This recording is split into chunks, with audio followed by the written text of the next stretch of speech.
उमेश पाल हत्याकांड के आरोपियों के घर फिर से पहुंच चुका है बुलडोजर और थोड़ी ही देर में बुलडोजर एक्शन शुरू हो जाएगा। सफदर अली की संपत्ति पर चलेगा आज प्रशासन का बुलडोजर।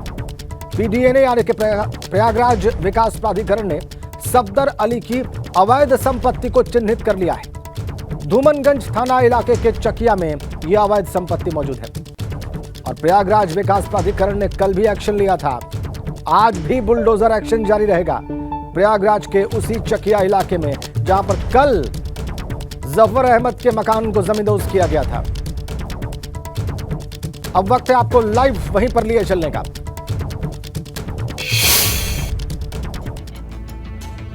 चलेंगे आपको सीधा प्रयागराज के चकिया इलाके में लेकर। हमारे दो सहयोगी इस वक्त वहीं से हमारे साथ सीधा कनेक्ट हैं, जो आपको अलग अलग तस्वीरें दिखाने वाले हैं और इस एक्शन के बारे में विस्तार से बताने वाले हैं। हमारे UP bureau chief Viresh Pandey को आप देख सकते हैं, वहां पर मौजूद हैं और उनके ठीक पीछे बुलडोजर को भी आप देख सकते हैं। ये वो मशीन है जो कि प्रदेश में पिछले 6 सालों से लगातार एक्शन में है और वीरेश ठीक उसके आगे खड़े हैं प्रयागराज में, और मोहम्मद मोइन प्रयागराज में मौजूद हैं जिन्होंने कल आपको सारी तस्वीरें दिखाई। और पहले हम चलेंगे वीरेश के पास। वीरेश, आप इस वक्त कहां पर मौजूद हैं और क्या एक्शन वहां पर होने जा रहा है? देखिए, मैं राजरूपपुर थाने के पास मौजूद हूं और ये बुलडोजर खड़े हैं, साथ ही साथ पुलिस के भारी जवान वहां पर पूरी फोर्स खड़ी है, क्योंकि यहां से ये बुलडोजर चलने वाला है। और सफदर अली, जी नाम भी बता रहा हूं, एक्सक्लूसिव जानकारी केवल पीडीए सोर्सेज से हमारे पास है, एबीपी गंगा के पास है। सफदर अली, जी हां, जो सिंपैथाइजर है, फंड देता है अतीक एंड कंपनी को, पूरी तरीके से पुष्पित और पल्लवित करता है। जानसेनगंज में उसकी एक हथियार की दुकान भी है। सोर्सेज से खबर है कि सफदर अली, जी हां, सफदर अली के द्वारा दिए गए हथियार से फायरिंग की गई है। सोर्सेज से ये खबर है और उसके घर पर ये बुलडोजर चलेगा। यहां पर एक कहानी चल रही है, इलो बाबा का बुलडोजर फिर शुरू हो गवा, जो यहाँ की भाषा है, जो स्थानीय भाषा है। राजेंद्र, आपको पता होगा, बाबा का बुलडोजर फिर शुरू हो गवा, शुरू हो गवा की बातें लगातार यहां पर चल रही हैं और बुलडोजर और अपने एक्शन में आने वाला है। और यहां पीडीए के अधिकारी, जिला प्रशासन के अधिकारी, पुलिस अधिकारी, ये सारे यहां इकट्ठे हैं। और आगे अगर हम आपको लेकर चलेंगे तो ये जो पुलिस का वज्रवाहन आपको दिखाई देगा। इसके अलावा जो कहा जा रहा है कि जेसीबी की जो सबसे बड़ी मशीन है, उसे भी एक ट्रक पर लाद कर लाया गया है नगर निगम के ट्रक पर, ताकि आज जो विध्वंस होना है, आज जो बुलडोजर चलेगा, आज जेसीबी जो चलेगी, वो बड़े पैमाने पर चलेगी। बड़ा मकान है सफदर अली का, मकान के ऊपर एसएस अली लिखा हुआ है, हथियार का बड़ा व्यापारी है और ये अतीक अहमद और उसके गुर्गों को हथियार की सप्लाई करता आ रहा है। साथ ही साथ पैसों से यहाँ पर वो बहुत ही खानदानी पैसा वाला है सफदर अली, एसएस अली, और वो पैसे हमेशा से देता रहा है। और अतीक का बचपन का दोस्त बताया जाता है और उसका बेहद करीबी। अतीक के जेल जाने के बाद और उसके अशरफ के बरेली जेल जाने के बाद, यानी दोनों भाइयों के जेल जाने के बाद, पूरे परिवार की देख रेख और उनकी देखभाल, उनको पैसा, उनकी पढ़ाई लिखाई, उनका सारा सिस्टम क्रिएट करना, फंड देने का काम इसी एसएस अली का रहा है। और एसएस अली पर एक्शन होगा, कार्रवाई होगी। और पीडीए के जो बड़े अधिकारी हैं, जो सचिव हैं, उपाध्यक्ष हैं, वो भी आकर यहाँ पर बैठ गए हैं और किसी भी क्षण ये यहाँ से मूव करेगा। और एबीपी गंगा के पास सफदर अली की एक्सक्लूसिव जानकारी है। दूसरे चैनल से या दूसरे लोग दूसरी बातें भले चलाएं, लेकिन आज सफदर अली के घर पर बुलडोजर चलेगा और कालिंदीपुरम इलाके में उसका घर है।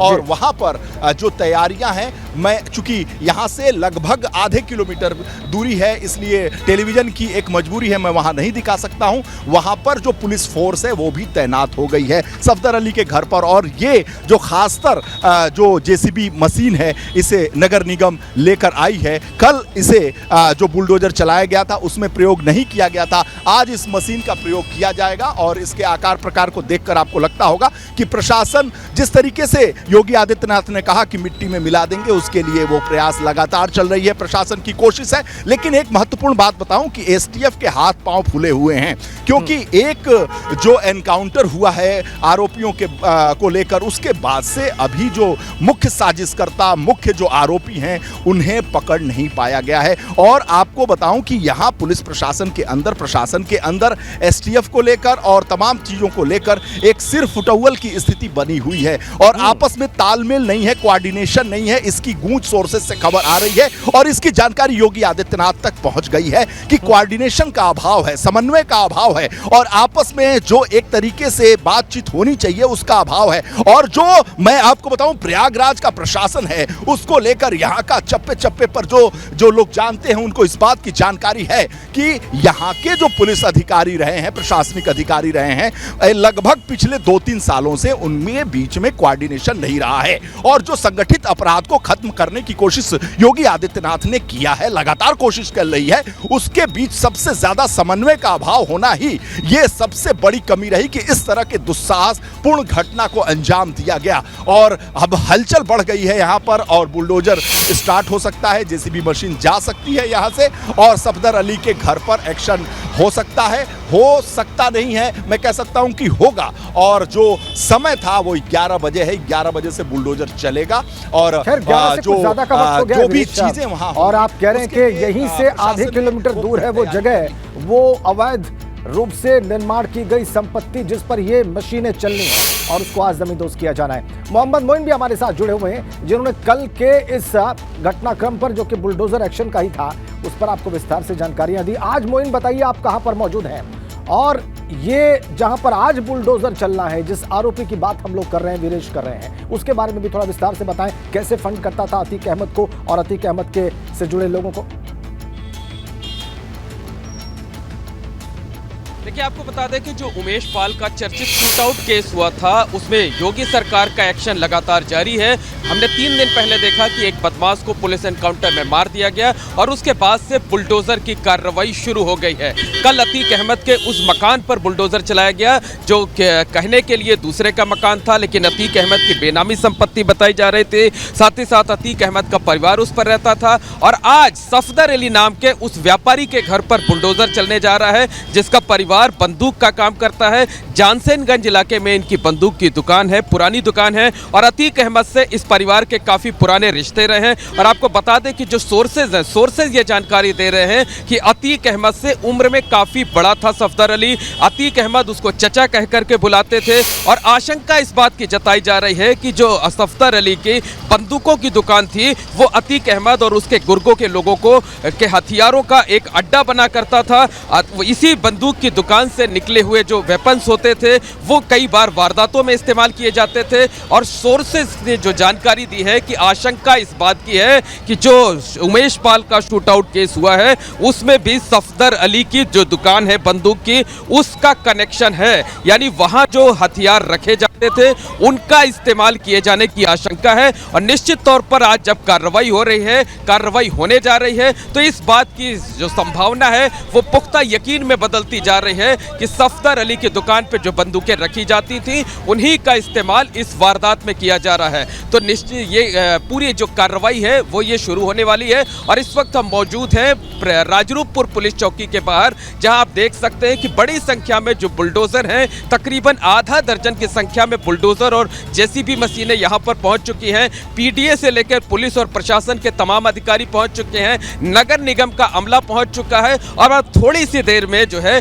तकरीबन 15 से 20 मिनट में ये जो पूरा सरकारी अमला है सफदर अली के उस मकान की तरफ मूव करेगा, जहां पर आज बुलडोजर जो है वो एक्शन में फिर से नजर आएगा। और उसी तरीके का एक्शन नजर आएगा जिस तरीके का एक्शन हमने कल देखा था, कल हमें देखने को मिला था। कल पूरे दिन कार्रवाई हुई थी, यानी साफ तौर पर कहा जा सकता है कि बुलडोजर लगातार एक्शन में है। और जिस तरीके की बात मुख्यमंत्री योगी आदित्यनाथ ने विधानसभा में कही थी कि इस पूरे शूटआउट केस में जो माफिया हैं, जो अपराधी हैं, उन्हें मिट्टी में मिला दिया जाएगा। तो मिट्टी में मिलाए जाने के जिस अभियान की शुरुआत कल हुई थी वो आज भी बरकरार रहेगा। पर नेम्ड एफआईआर है, क्या सफदर अली का नाम या सफदर अली के परिवार के लोगों का नाम उसमें है?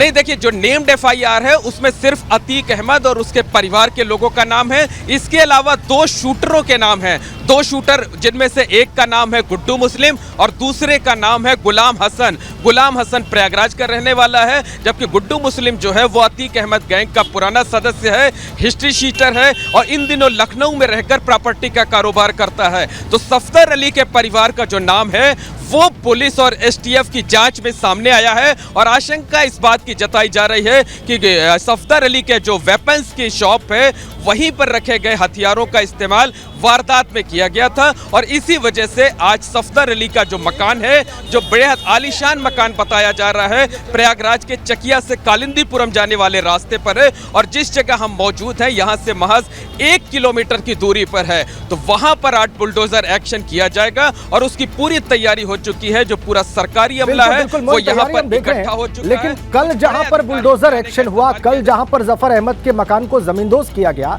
वो भी चकिया इलाके में था, जैसा कि आपने जानकारी दी। और आज आप बता रहे हैं कि चकिया से कालिंदीपुरम के रास्ते में ये सफदर अली का बाला आलीशान मकान है, जहां पर आज ये बुलडोजर गरजने को तैयार है। और हम देख पा रहे हैं वीरेश भी कुछ बुलडोजर्स के पास मौजूद हैं जो आधा किलोमीटर दूर हैं और आप तकरीबन 1 किलोमीटर दूर हैं। तो मुझे ये जानना है, हमारे दर्शकों को भी जानना है कि कल जहां पर एक्शन हुआ उससे आज के एक्शन की जगह की दूरी क्या है, कितने इलाके में वो प्रॉपर्टी बनी हुई है जिसको आज जमींदोज किया जाना है। देखिए राजेंद्र जी, आपको बता दें कि कल जहां पर कार्रवाई हुई थी वो चकिया का इलाका था। अतीक अहमद के पुश्तैनी घर से 50 कदम की दूरी पर वो मकान था जिसमें अतीक अहमद रहता था, जहां कल बुलडोजर चला था। और आज जहां पर कार्रवाई होनी है, सफदर अली का मकान है, उस मकान के बाहर बहुत बड़े बड़े लेटर्स में SS अली करके लिखा हुआ है। उसकी दूरी 1 किलोमीटर से भी कम है, यानी जिस जगह, जिस एरिया में कल बुलडोजर चला था उसी इलाके में आज भी बुलडोजर चलना है। महज 1 किलोमीटर से कम की दूरी है। तो सरकारी अमला पूरी तरह से मुस्तैद है। और अब यहाँ आपने जो बताया वो महत्वपूर्ण है कि महज 1 किलोमीटर की दूरी है उस जगह पर जहां पर आज सफदर अली के मकान पर बुलडोजर चलना है। और आप बता रहे हैं कि मोटे मोटे अक्षरों में लिखा हुआ है SS अली, और ये भी बहुत शानदार मकान है। वीरेश, इससे पहले आप एक बड़ी महत्वपूर्ण बात अंडरलाइन कर रहे थे। आप कह रहे थे कि STF के हाथ पांव फूले हुए हैं, चूंकि जो मारने वाले लोग हैं, उमेश पाल हत्याकांड में शामिल लोग हैं, उनमें से गिरफ्तारी कई लोगों की नहीं हुई है और इसके पीछे कारण यह है कि उनमें आपस में सामंजस्य, समन्वय की कमी है, उसका अभाव है और यह जानकारी मुख्यमंत्री तक पहुंच चुकी है। इस पे आपसे और जानकारी प्राप्त करना चाहेंगे वीरेश।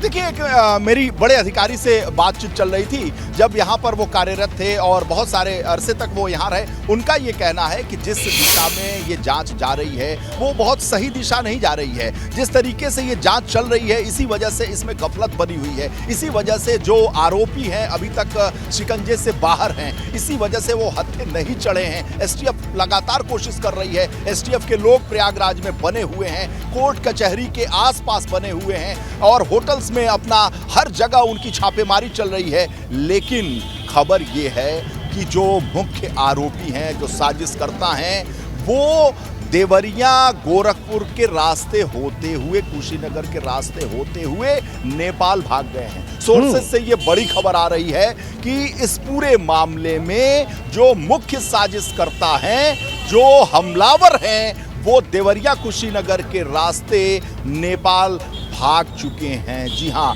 दूसरे देश में उनको पनाह मिल चुकी है और वहां से वो पाकिस्तान या दूसरे देश जाने की कोशिश में है, अरबिक कंट्री में जाने की कोशिश में है। सोर्सेस से ये बड़ी खबर आ रही है और इसकी वजह से STF पुलिस प्रशासन के हाथ पांव फूले हुए हैं कि किसकी मिली भगत से एक पूरे चेन ने काम किया। जब हमला हुआ तो जो सोर्सेस से खबर आ रही है, एक बड़े अधिकारी से जब मेरी बात हो रही थी, उनका ये कहना है कि अतीक अहमद का जिस तरीके से आतंकवादियों का स्लीपर सेल्स होता है, अतीक अहमद का स्लीपर सेल्स, याद करिए कि वो देवरिया के जेल में था और एक व्यापारी को उठाकर वहां ले आकर उसके ऊपर उसने मारा, पीटा और सारी वसूली उससे की। तो इस पूरे स्लीपर सेल की, उसकी यहां से लेकर नेपाल के बॉर्डर तक उसके लोग हैं। और ऐसे में जब इस घटना को अंजाम दिया गया था, उसके पहले रेकी की गई थी, कौन से ड्राइवर होंगे, किसके साथ भागना होगा,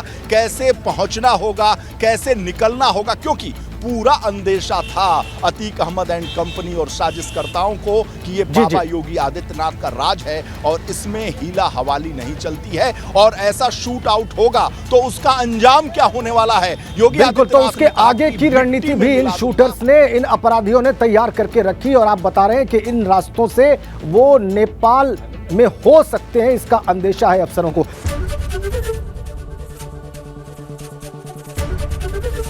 एबीपी गंगा, खबर आपकी, जुबान आपकी।